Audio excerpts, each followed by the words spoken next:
We're back. We had a nice lunch break. It's my honor to introduce Qiana Whitted, who's is going to be joining us via Zoom. Qiana is a great scholar of comics and African-American literature. Her book, EC, Shock and Social Protest, is a great exploration of EC comics. And of course, she is editor of a forthcoming book examining African-American comic characters. So there she is. Okay. Like, where is she? Obviously, when we think about the question of the visual realm in Afrofuturism, as I've talked about and many scholars have talked about, in the original definition of Afrofuturism coined by Mark Derry in 1994, he actually references comics as a defining element of Afrofuturism, that Black drawn and Black written comics define Afrofuturism. So I could think of like no better example of a great scholar who thinks about race in comics than Qiana. And it's my pleasure to have her here joining us to talk about a period of comic production that is seminal to the question of race and representation. So I'll turn it over to her. Let's give a big round of applause. Thank you very much for being here. Thanks, Julian. Can you hear me okay? I'm hoping so, unless someone signals otherwise. I'm really honored to be here today, and I want to start off by extending my thanks to the Zora Festival and the Afrofuturism Conference, especially Julian, for inviting me to share my work. I really wish that I could be there in person, just coming back from lunch with the rest of you. But, oh, I see a note about the volume being low. Is that me? Something I can control, or no, maybe not. Okay. My talk this afternoon focuses on, as Julian said, a comic book from the 1940s. It's one that I've written about, or that I'm writing about for a chapter for a forthcoming project. And it's called All Negro Comics, one that some of you may be familiar with already. I'm going to share my screen. Hopefully this will work so that we can get started.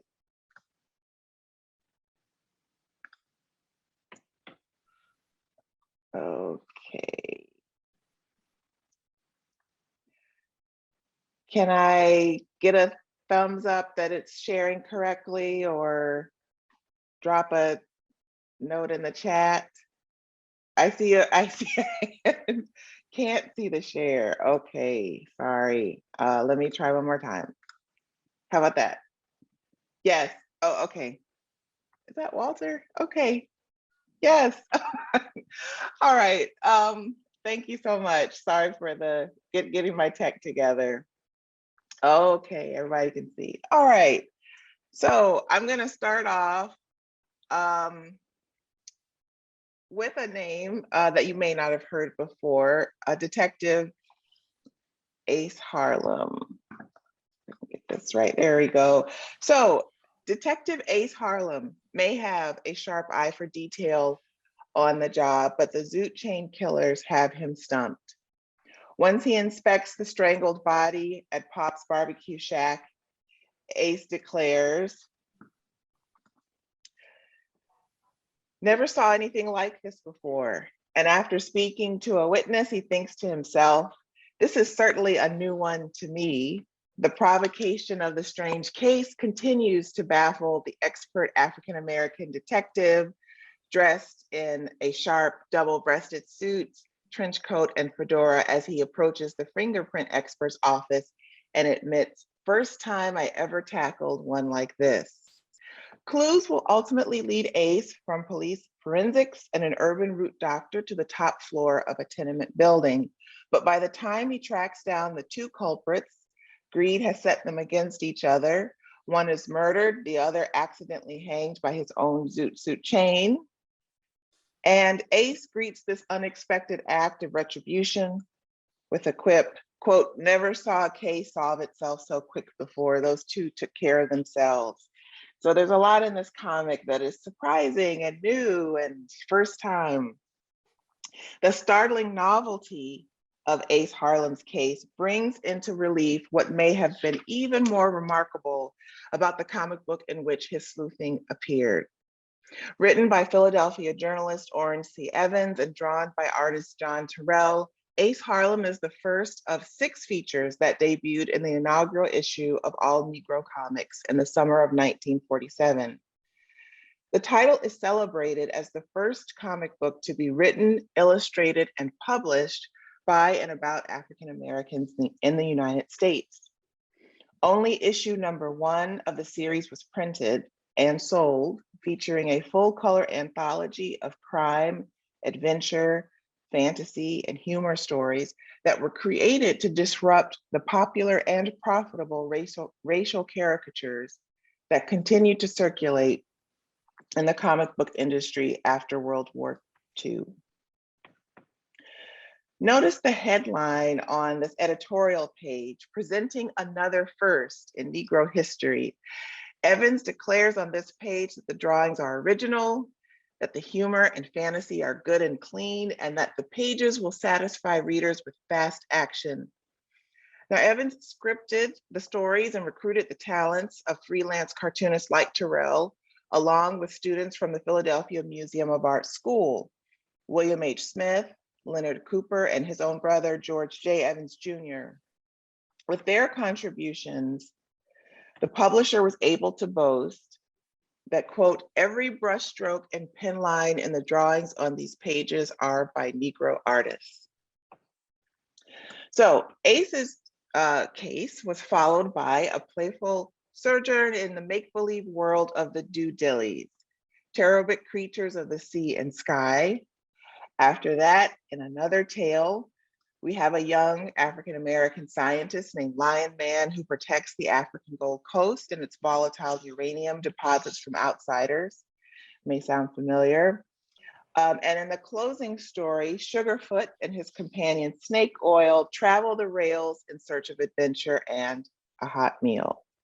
Now, alongside these features were 2 one-page comic strips and cartoon art featuring Hep Chicks on Parade and Lil Eggy. So, given that the focus of this conference, sorry, I just noticed a note about the volume, but it looks like it's fixed. Just wanted to make sure. Sorry. Okay. Given that the focus of this conference is on Afrofuturism, it may seem strange for me to ask you all to spend some time thinking about a comic book from the 1940s. But what I'd like to sort of lean into here, and what Julian mentioned in his opening, is the emphasis that artists, scholars, and other practitioners of Afrofuturism and speculative fiction place on the importance of envisioning another reality, of imagining a landscape that can nurture and sustain Black freedom, joy, and curiosity, and that centers these elements in a vision of the future. So when we flip to the back of this comic, as you can see here, we see a vision that does exactly that. There's a splash page that features a newsstand.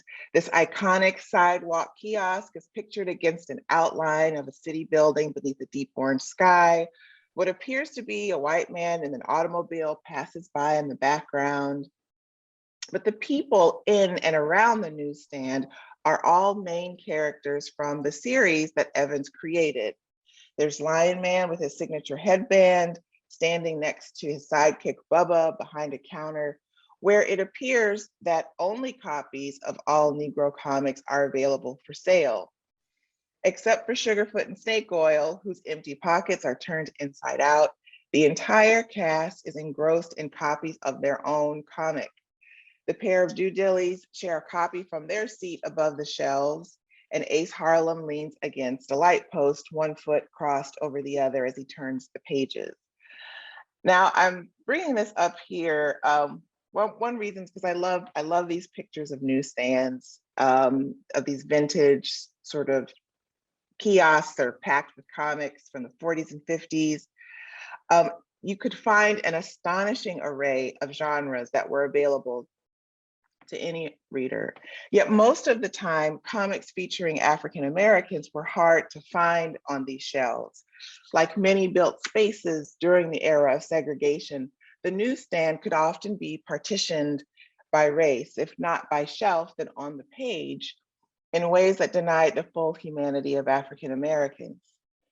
So with so many different depictions indexed in this way, the vintage spinner racks and sidewalk kiosks epitomize much more than a golden age of productivity and profit for comics publishers in the 40s and 50s. These newsstands also function as saddle-stitched interzones in the popular representation of race. Their shelves showcase the rounds of marketing gambits and creative breakthroughs, clashing ideologies and attitudes, and insurgent readerships that also distinguish the debates over Blackness in early American comics. So this closing image on the back cover of all Negro comics is designed to serve, of course, a promotional purpose, to acquaint readers with the characters and their fully realized worlds as an extension of all Negro comics and its brand.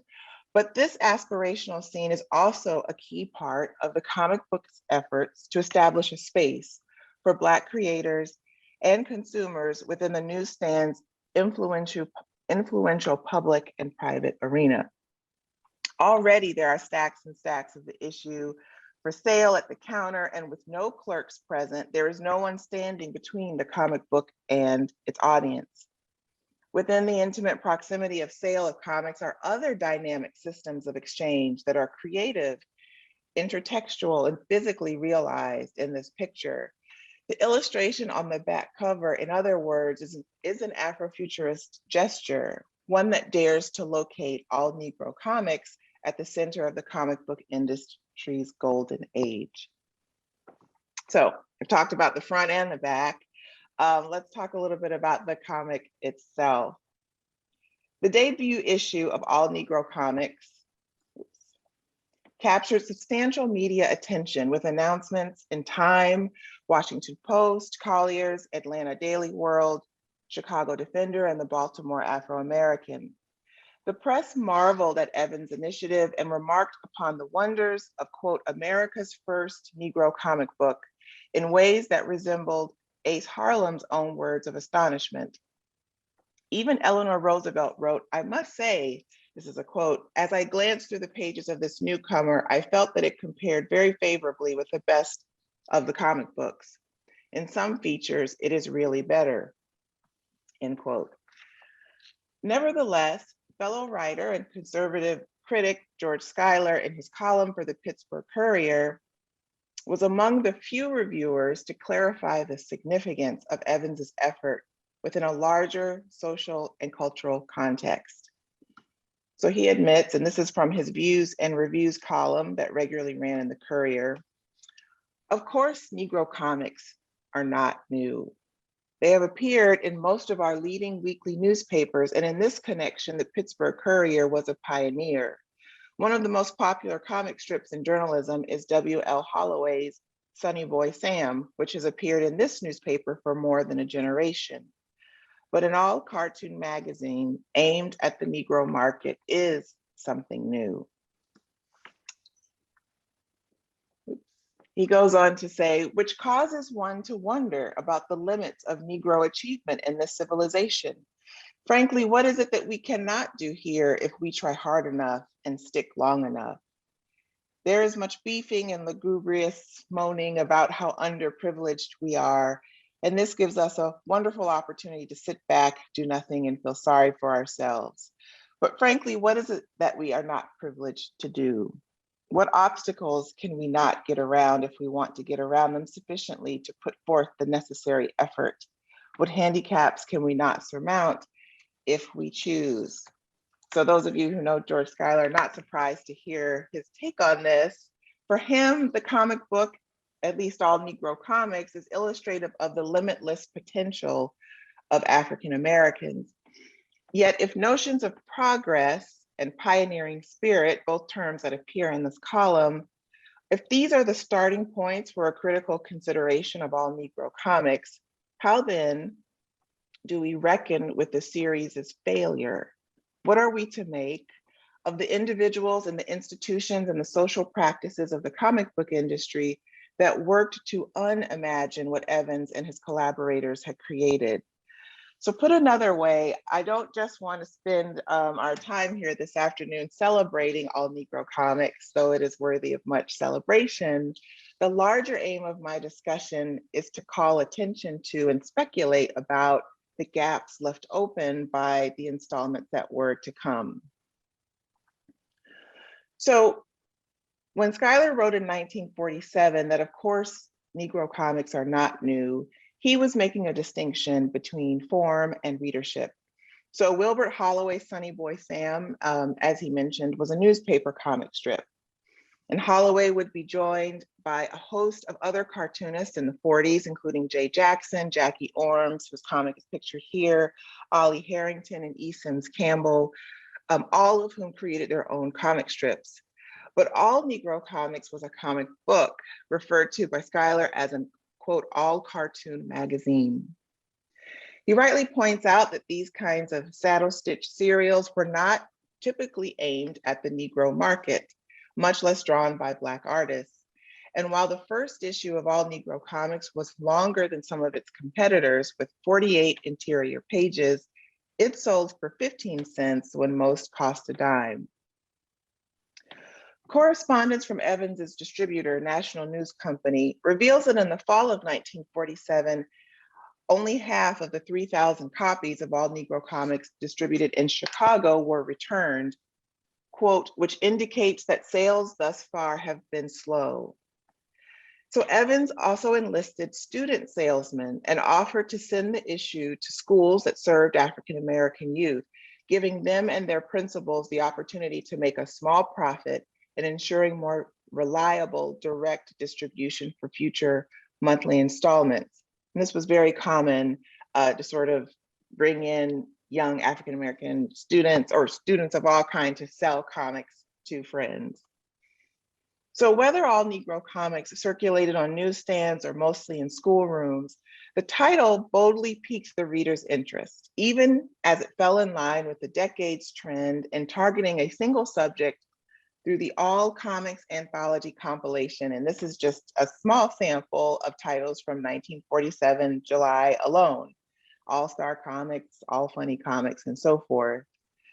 To attract the attention of a congested market, Evans and his collaborators implemented a familiar assortment of visual and verbal strategies, including the conspicuous branding, an ensemble cast, promotional teasers, and direct appeals to readers.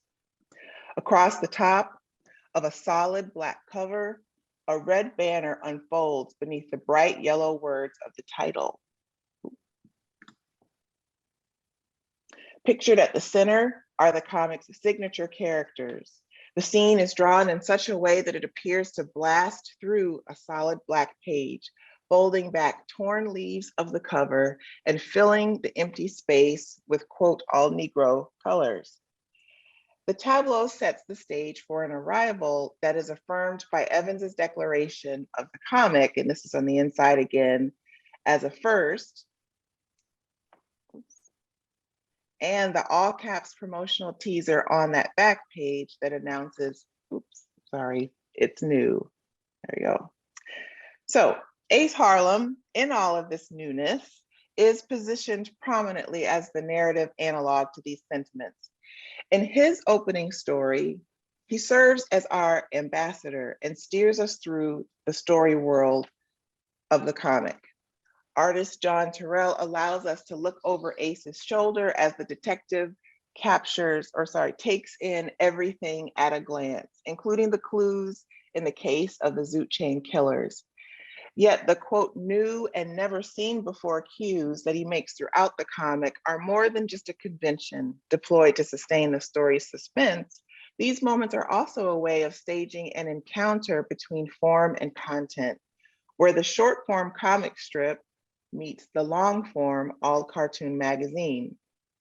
The surprises are marked by scene transitions that signal the stop and start of each episode in the story's pacing, much like a weekly newspaper comic. Along the way, a significant cross-section of community comes into view. through interior and exterior scenes that expand the visual scope of Blackness in the comic. Such creative choices would elicit praise from a reviewer in the Baltimore Afro-American, who was eager to see, quote, the casual viewpoint of the average Afro-American. On the other hand, a reviewer from the Chicago Defender characterized All Negro Comics as a, quote, commercial venture with no social story to tell. These differences of opinion would anticipate the frictions between educational and entertaining aims of comics that would play out in the decades to come through companies like EC Comics that entwine the thrills of horror, crime, and science fiction with urgent social and political commentary. And so the All Negro Comics reviews are just another reminder of how the politics of racial representation shape the visual connections and the inferences that the comic prompts us to make.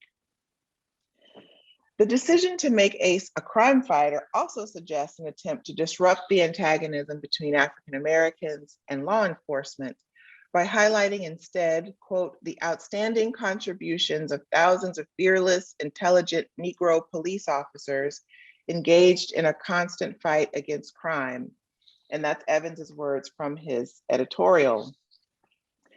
Ace's debut frames the authority and moral character of his figure in the tradition of Chester Gould's Dick Tracy or Will Eisner's The Spirit.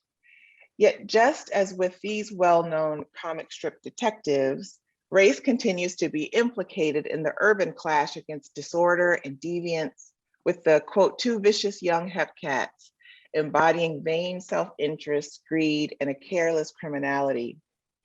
One reporter, and this was for Time magazine, commented on the characterization of the bad guys in Ace Harlem, noting, quote, the villains were a couple of zoot-suited, jive-talking Negro muggers whose presence in anyone else's comic might have brought up complaints of racial distortion.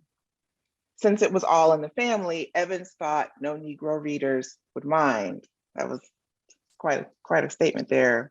So of course, this is the other way, to quote Schuyler, in which Negro comics are not new, the lens of racial stereotype, which has an even wider scope in the comics industry and a very long history of prompting and bolstering an already pervasive material culture in which Blackness is exploited as a vehicle for ridicule, shame, pity, and fear. With images like this one from the turn of the century, or like this one, with Captain Marvel's Black valet and sidekick Steamboat, a fixture in the popular comic series until 1945. And here's another example of Bucky Barnes's companion in Timely's Young Allies and Kid Comics called Whitewash Jones, a zoot-suited Black teen with the balloon lips of minstrel caricatures and a love for watermelon. Readers who picked up Dell Comics' The New Funnies in 1947, again, same year as All Negro Comics, would have encountered the antics of Little 8-Ball, a boy with a shiny black cue ball head alongside the funny animal adventures of Woody Woodpecker and Andy Panda. So Evans knew that African Americans, especially young people, counted themselves among these comic book readers and enthusiastically embraced the medium. They read those timely comics, they read Captain Marvel and all of those things, even as they critiqued its racist representations. So what is perhaps most daring in this regard is Evans's decision to immerse his characters in fictional genres, such as slapstick comedy and adventure, that had been frequently used to denigrate people of color. Typically around this time, you find that comic book publishers tended to answer such complaints with titles like Negro Heroes, which focused on historical leaders and sports figures and sought to avoid those, quote, distortions by adhering to facts and stats. Instead, the first issue of All Negro Comics invited readers to see a glimpse of themselves in the comic's escapist storytelling. Evans and his collaborators hoped that these readers who spent their 15 cents on All Negro Comics would know at a glance what was new. So one genre noticeably missing from Evans's anthology comic is superheroes, at least in the terms of costumed characters with alien, supernatural, or technological sources of power. Blair Davis makes a compelling case for why Lion Man should be classified as a superhero based on, quote, his heightened abilities and a role as a defender of Africa's Gold Coast. Importantly, like his Marvel Comics predecessor, Black Panther, Lion Man's creators tapped into the tropes of imperial jungle comics. And these were popularized by Edgar Rice Burroughs' Tarzan Adventures, as well as other comics that dramatized the exploits of white adventurers in remote lands, facing off against angry natives, ferocious animals, and greedy hunters. And these comics were extremely popular at the time. Evans makes a point in his comic to identify Lion Man as an American-born, college-educated scientist. He works for the newly formed United Nations to watch over a place called Magic Mountain in West Africa. There, the world's largest deposit of uranium contains, quote, enough to make an atom bomb that could destroy the world. These Cold War era concerns not only link Lion Man to debates over sovereignty and geopolitical containment, but to the revolutionaries who were rejecting colonial rule across the African continent. So indeed, the story is anchored around the way Lion Man uses his smarts and his strength to best intruders. When the evil Dr. Sangro arrives at Magic Mountain with his pith helmet and hidden pistol and raises his hand in mock friendship, his nefarious intentions are clear. The dirty tricks that he uses in hand-to-hand combat with Lion Man further reinforce the qualities of the warlike nation that Sangro represents. But Evans and artist Geo Evans Jr. also make another critical choice in depicting their hero's relationship with a young orphan named Bubba, using the Black boy as comic relief in ways that could arguably be perpetuating familiar reductionist stereotypes. Bubba is as rambunctious as Dennis the Menace and is prominently featured in the story, trailing behind his unsmiling benefactor, playing jokes and stumbling into trouble. The contrast between Bubba and Lion Man are only heightened by the young boy's clashes with the outsiders on Magic Mountain. So when Dr. Sangro sees that Bubba has mistakenly fallen into an animal trap, for instance, he stands over the pit in the ground and asks, "What have we here, some new kind of animal?" Significantly, images of careless, undisciplined Black children have been caricatured in cartoon art since the 19th century. This is another very old trope. And the earliest of these stereotypes depict grinning Black boys and girls, mischievous, clumsy, and often naked, with the sole purpose of bringing chaos to those around them. At times, they are analogized with animals or ridiculed as bait for alligators and lions. So it's not difficult to see how the depiction of Bubba with his pantomime facial expressions and gestures could be associated with the aesthetic practices of racial caricature in the United States. And Rebecca Wanzo, who has also been a part of some of our deliberations, has a lot of really terrific things to say about how African-American artists and cartoonists use caricature and stereotypes in their work. Nevertheless, Evans' editorial frames Lion Man as an opportunity to, quote, give American Negroes a reflection of their natural spirit of adventure and a finer appreciation of their African heritage. And these are remarks that arguably connect Bubba to specific cultural traditions that associate the child's unpredictability, resourcefulness, and sense of play with a trickster figure, for example. So as a result, characters like Bubba or the Zoot Chain Killers of Ace Harlem expose crucial fault lines between multiple and sometimes opposing ways of reading Blackness in the comic. They illustrate how the collaborators behind All Negro Comics attempted to wrestle free of racial stereotypes while working within the bounds of genre and convention. So in the longer chapter, keep an eye on the clock. Okay. I say a little bit more about some of the comic's other stories, including the Do Dillies and Sugarfoot and Hep Chicks. I don't have time to go into detail about them here, but certainly I can chat more about them during the Q&A. Ultimately, what I want to argue here is that to fully appreciate what Evans and his collaborators hope to accomplish in this comic, it is crucial that scholars consider the wide array of contexts, trends, and traditions, and the promise and the problems that inform the creative process. So we'll have to go beyond the well-deserved celebration of all Negro comics as a pioneering first to assess the impact of its artistic and narrative choices in our understanding of comics history. So today, Evans's comic also serves as another reminder, a distressing one, that what's new is only as important as what's next in comics, especially an art form, for an art form that relies on sequences to make meaning.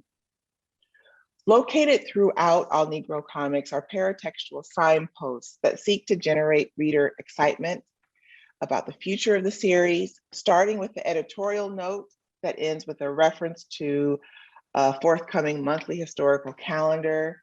There are also gestures within the stories about the installments that await. So we get Look for Ace Harlem in the next issue. Lion Man ends with a cliffhanger. Watch for the Adventures, and again in the next issue. Snake Oil tells Sugarfoot on the way to catch the train, this is a heck of a way to start life in the comics. And both of the full page closing teasers invite readers to look for Ace Harlem, Sugarfoot, Snake Oil in next issue.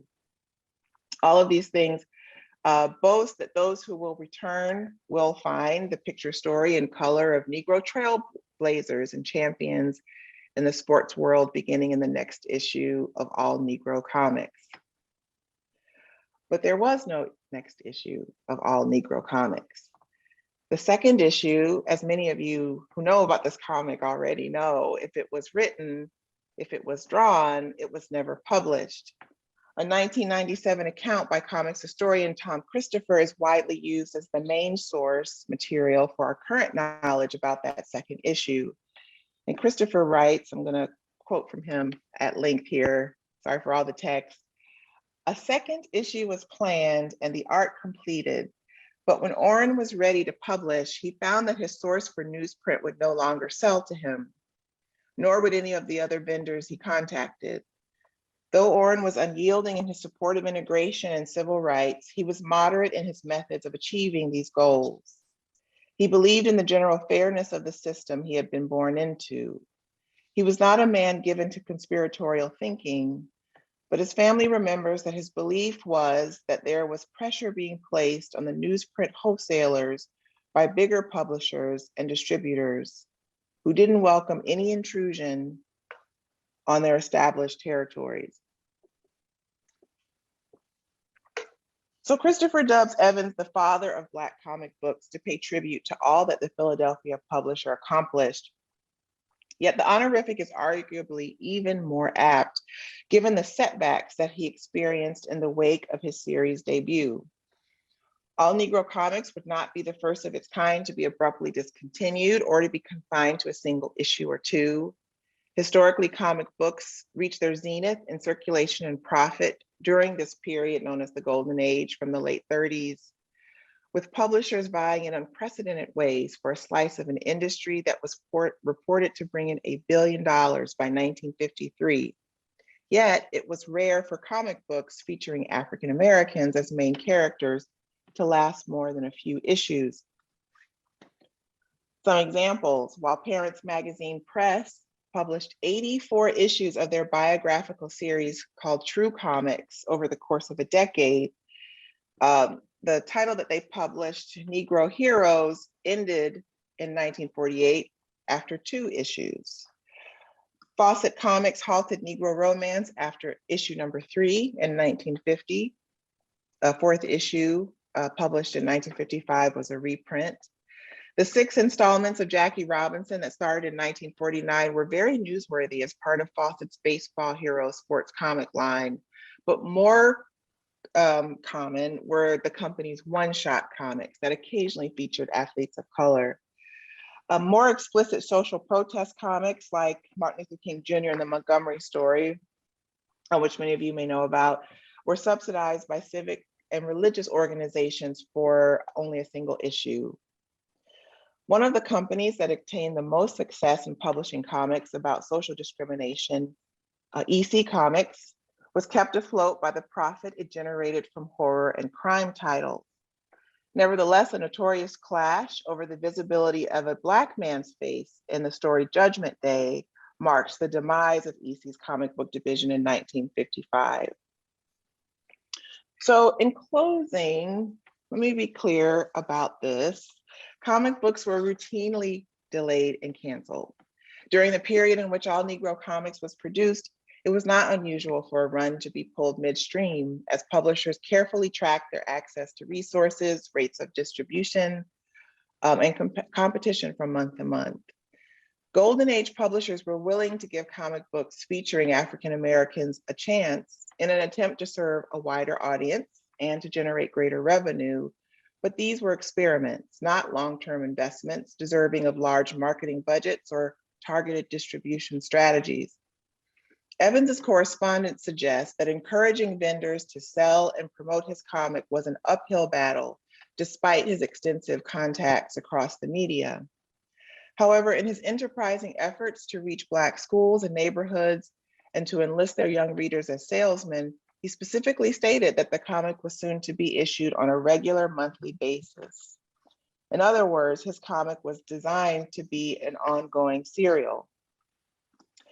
Yet the story of what happened to All Negro Comics, as Tim Jackson points out, was not tied to underperforming sales or war-era shortages of paper, as far as we know, but more likely to systemic discriminatory practices, to racial bigotry and fear of competition. In such an environment, traditional avenues of printing and distribution are not simply services that one can purchase. It was not just that Evans did not possess the economic and social currency needed to gain access to newsprint, but also that the vendors who refused to do business with him collectively deprived his periodical of an even more valuable resource: time. Time to build on the first issue success, to finance the creative talent, and to sustain the audience's anticipation. Time to keep the comic on the newsstand before it was pulled to make room for new titles. Time to make good on the promise of what's next. Evans's experience demonstrates, in other words, that serialization for an all-cartoon magazine could be a privilege, an exclusive advantage that All Negro Comics was denied. The delays, obstructions, and cancellations that shaped the growth and development of comic books by and about African Americans also demonstrate the structural effects of racial time on this industry. Now, nearly 7 decades later, in 2014, Evans would be inducted into the Will Eisner's Hall of Fame by Comic-Con, with the accompanying biography noting, quote, "Although only one issue was published, its existence was a historic achievement." Ensnared by the expectations of seriality and sequentiality, the narrative cliffhangers once designed to build anticipation in All Negro Comics instead reveals an absence. Those full-page teasers now forecast a state of interruption that is perhaps the most fitting counter-history of race in the comics of the Golden Age. It is as if the solid Black cover that was blank before Ace Harlem, Lion Man, and the Dew Dillies broke through it has been emptied out again. And knowing this requires us as critics to define success for these comics in a different way, one that unsettles linear standards of progress and achievement that rejoice in the first issue that Evans published, without acknowledging the industry-wide impediments that would leave readers waiting indefinitely for a second. All Negro Comics is an important breakthrough in the desegregation of modern comic books. This rare first issue calls our attention to the kinds of stories that African American comic book readers believed needed to be told in the 1940s, that future vision, while the title's tragic setback also provides a glimpse into what the golden age of comics could have been. It is part of an enduring Black cultural imaginary that exists in this alternate vision of a newsstand, one stocked with all the unfinished and abandoned all cartoon magazines still waiting to be read. I'm going to end there. hopefully to take your questions. And I'll also note that you can read an entire copy of All Negro Comics. It's in the public domain now at digitalcomicmuseum.com. You can search for it online, but that site has an easily downloadable file of all 48 pages. So thank you all very much for your attention.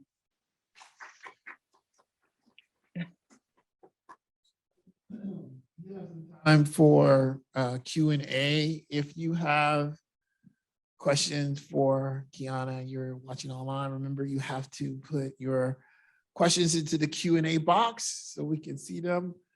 If you're here with us in real time, real life, you can ask us questions. So we're gonna throw the floor open for the first question from the audience. Qiana, they're just stunned about the brilliance of the presentation and they're recovering. Give them a moment. Recovering. They're recovering. I would be curious to know if there's anyone in the room or even online who has heard of this or read this comic before. I'm very curious about how many people are already aware of some of the stories behind it, besides you, Julian. Are you?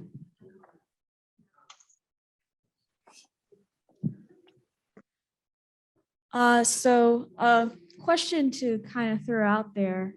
So you talked a lot about the past, but I was wondering a little bit more about the future. What are some ways that you think Black artists can continue to break barriers in the future? That's a great question. And we're seeing a lot of artists, comic book artists, writers, and editors do just that. And I think the story of All Negro Comics is one that can help us as we look to the future to pay attention to things like not just the story we tell, the stories that are being told, but also questions about distribution, questions about access to resources. You know, there are a lot of really incredible, I'm sure, comics that are out there that could be part of this tradition, but that never made it to print. And it feels strange for me as a comic scholar, literary scholar, to sort of want to talk about books that aren't there. But when we think about questions of access, the role that comic book shops play into getting those books to the public, that's what makes it all the more important that now we have webcomics and Kickstarter and indie companies that are producing really terrific work. And people like John Jennings, part of this conference, who are editors for their own imprint at major publishers. So I think for me, I mean, I can talk about comics that are being produced right now that I love and that I'm reading, like Bitterroot, for instance. That's a favorite. But again, I feel like this, looking back at the past, can help us to think about the questions that we ask about what comics can do in the future. Thank you. Oh, we have another question here. Hey, Professor, it's Walter Grayson. How are you doing today? Hi, Walter. Good. Good to see your face, hear your voice. I was going to ask about the kind of scope and the evolution that you pointed towards. I was really glad that the piece on minstrel images and the kinds of really damaging stereotypes that had emerged in the early decades of the 20th century adapted. And some of these creators had to use aspects of those images and then those kinds of expressions in the work as it evolved.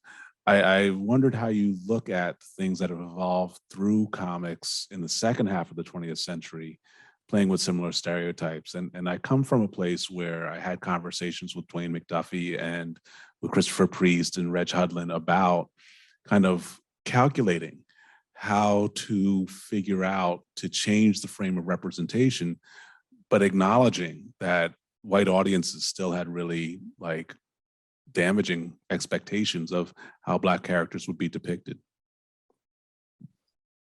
That's a great question. And I think it's one of the things that makes these long running serial comics, especially with superheroes, both incredibly frustrating and devastating, but also wonderful in that, I mean, talking about the second half of the 20th century, if you look at Black Panther, for instance, just like Lion Man, that title comes out of Jungle Comics.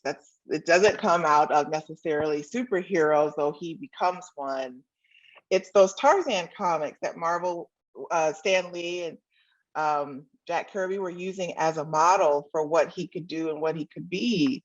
And in fact, the first issues of Black Panther were placed in a title that was reprinting 1950s jungle comics and wasn't selling. And so that is the devastating part, right? So you see, when you look at those early issues, just to continue to use Black Panther as an example, you see some of those tropes. The Thing makes comments about Tarzan and about some of the surprise that Wakanda could have this technology. You see some of those things intruding. But what's wonderful, though, is the way that you can take a character and have him change and grow and adapt over time. Although we say superheroes don't change, Black Panther certainly has evolved in different hands. So like Christopher Priest, as you mentioned, and Ta-Nehisi Coates and Reginald Hudlin and others who have been able to build out his world, add things to it, make modifications. And I think that kind of signifying is something that African American cultural expression does really well and is nice. So yeah, I mean, I don't turn away from the ugly parts. I think it's important for us to see that, but also to see that you can do other things with these characters, whether or not you're creating your own or working within a mainstream title. So hopefully that speaks to your question. I'm sorry, can't go out for a drink after this. We still have some time for questions. Again, I'll say if you're online, make sure you put your question in Q&A. I want to ask you a question about audience. And I think one of the things really interesting when we think about all Negro comics is that the assumption here is that the idea of a newspaper comic strip versus a comic book really suggests something about readership for contemporary audiences, but that doesn't necessarily carry over to the golden age of comics. A lot of adults read comics in the golden age of comics. But I do wonder if there's an expectation, because when you, in your presentation, you talk about some of the Black comics that appeared in Black newspapers versus a comic book. And so when you think about the potentialities of thinking about the audience for all Negro comics, who do they imagine as a reader? And what are the implications of that, especially for an anthology format? Right, that's a good question. I think, so I would like to think that Evan saw this as an opportunity not only to create comics for his community, but also to expose others outside of Philadelphia and Black communities to these stories. But it seems from what I'm seeing, it seems pretty clear that he had in mind that he created this comic book for young Black kids who had read the newspaper strips, but weren't seeing the same types of stories and characters when they went to the comic book stand. He targeted those audiences. He targeted mostly urban areas for distribution, but then again, he also worked with his distributor when sales were low to move into markets in the South. And he did that through those schools that I mentioned. So I think he saw this as a comic for the community, his community, for African-American communities, that for audiences that had read the newspaper strips and wanted more. They didn't want just the Captain Marvel, they also wanted to see their faces and stories and experiences in print. Now, having said that, I mean, I imagine that it doesn't hurt to have Eleanor Roosevelt comment on your comic, right? Like that's the kind of move that you boast about and spread the word for Black audiences, but also beyond. You're looking for wider audiences there too. Yeah, thank you for that. We got a question from the chat. Yes, Takesha Velasquez asked, how has the evolution of comics contributed in today's society? Takesha, thank you for that question. The evolution of comics contributed in today's society. So I'd love to hear more about what you mean by that question, but I'll take it to mean sort of what are some of the changes that we're seeing today. And I can speak to that a little bit, and you can tell me in the chat if I'm going in the wrong direction. One of the things that I really do like to point out when I teach this comic is the fact that there are no sort of costumed heroes here, except for, as Blair says, arguably Lion Man. And I think that, you know, that helps to clarify misconceptions that people may have about the popularity of superhero comics, which certainly were extremely popular, but did decline and wane.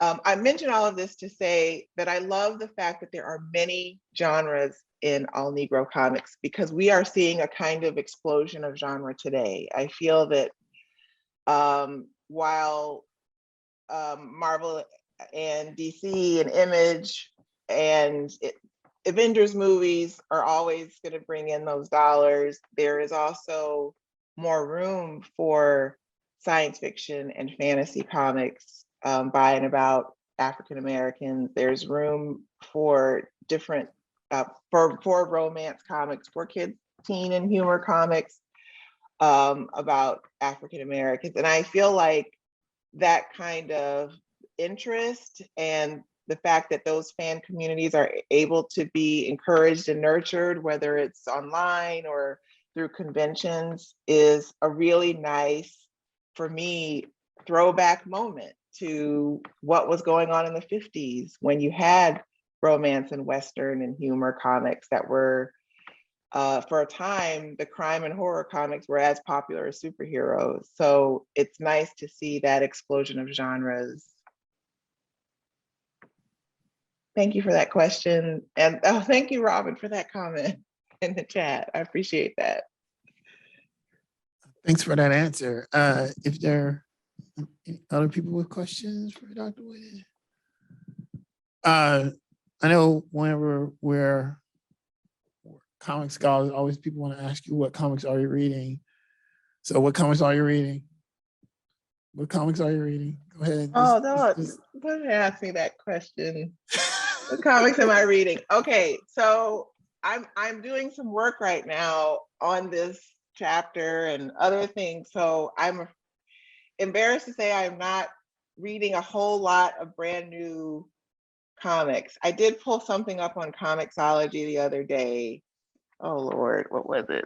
I can't remember. I will say, this is not a plug for me, but this book just came out, and this is Ollie Harrington, who I mentioned, cartoonist, got started in the 40s and worked for 40 years. He has a couple of new collections. He doesn't, he's deceased, but they've published some reprints, Bootsy's War Years. And I had the opportunity to write the foreword for this. So I just finished reading a lot of Ollie Harrington cartoons. And what else? I was looking at, oh gosh, I was reading the Jimmy Olsen comic. And I've also recently downloaded, I'm really terrible at this, is a terrible answer to this question. I know that you like Bitterroot. You said Bitterroot. I mentioned Bitterroot. You like Farmhand. You like Farmhand. Oh, I know that was canceled, but Farmhand, or at least it's on hiatus. You can still find Farmhand. I mean, come on now. You can find Farmhand, Bitterroot. Come on. Those Bitterroot is very good. There's a couple of other. I'm sorry. That's about it. I'm not doing much new these days, but yeah. Besides a few Black Panther comics. Yeah, we have a couple of questions in the Q&A. Do we? If that's what that number means.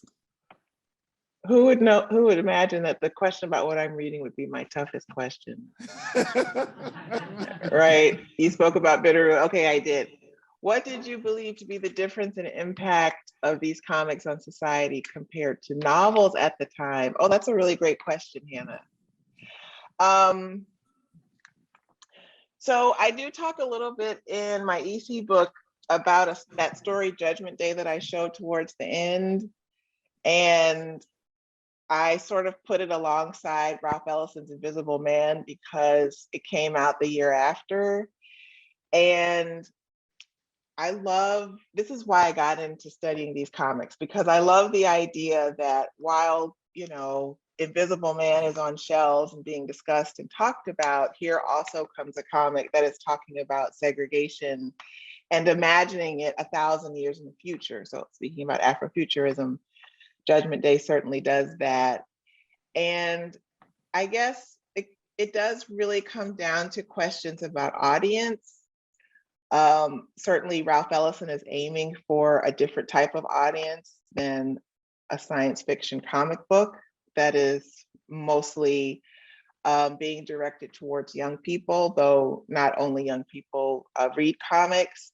What's interesting about Judgment Day, though, is that I had a lot of fun reading through pages of the Chicago Defender when that comic came out. And there was a whole editorial, like on the editorial page, not the special kids page or whatever, it was on the editorial page near the masthead. And it was all about this comic book, Judgment Day. It gave a summary of it. It talked about its value for young people and the importance of speaking out against segregation. And meanwhile, Invisible Man was panned in the Chicago Defender. The reviewer did not like it. And then when Ellison won the National Book Award, it just got a little tiny mention. And I think that makes me laugh, certainly. And it's a nice sort of anecdote to talk about, and putting the two side by side. There was a sort of urgency to comics and the way people would respond to them month to month. That's different from fiction. I mean, Invisible Man has stood the test of time. It's a classic now. People read it all the time. It's a staple in many classes. Whereas people may not know about that comic book. But I do think what you're finding is that you're getting some of the same messages, but tailored to different audiences. And I think something like the Chicago Defender, for me, shows moments of intersection that are important in the way we reflect on, the moment that all of these creative products are circulating. So hopefully that anecdote offers a kind of answer to the question. No, thank you for that. We're right at time. I want to give Dr. Whitted another big round of applause for her talk. Thank you. Really appreciate you sharing your work about Old Negro comics, of course, a comic that near and dear to all the geeky people's heart. And thanks for joining us here at the Zona Hurston Festival. You were sorely missed in person, but maybe next time. Oh, next time, yes. Thank you so much. It was an honor to be here. Thanks, Julian. All right, thanks a lot. We are gonna take another break, and we'll be back at 2:30 for our next conversation about many different futures with Dr. Tamara Borgian. So take a little break, and we'll be back at 2:30.